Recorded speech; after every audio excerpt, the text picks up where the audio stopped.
The Teutonic Knights, the most brutal knights of the 13th century. Villages were burned, people were executed, families and newborns were ruthlessly killed.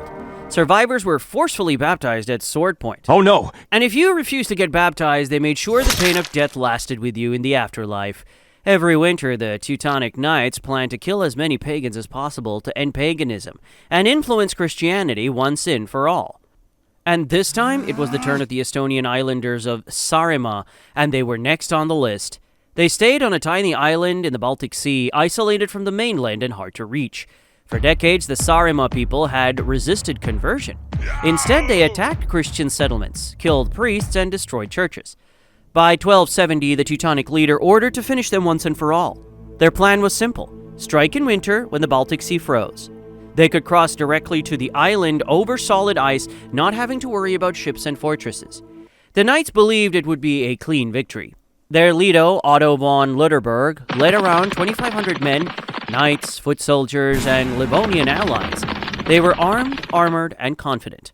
Opposing them were an estimated 2,000 to 3,000 Estonian warriors, farmers, hunters, and townsmen with spears, axes, and little armor.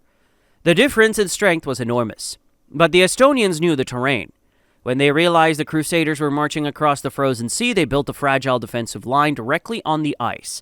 Barricades made of logs, wagons, and sharpened stakes. It was a desperate move. But that's what normal everyday farmers and peasants could build. The knights would have to break through it to reach the pagans. On February 16th, 1270, the knights advanced across the frozen Baltic near the island of Muhu. The temperature had been rising for days. The sea ice wasn't thick enough to hold hundreds of armored men and horses. At first, the charge went as planned.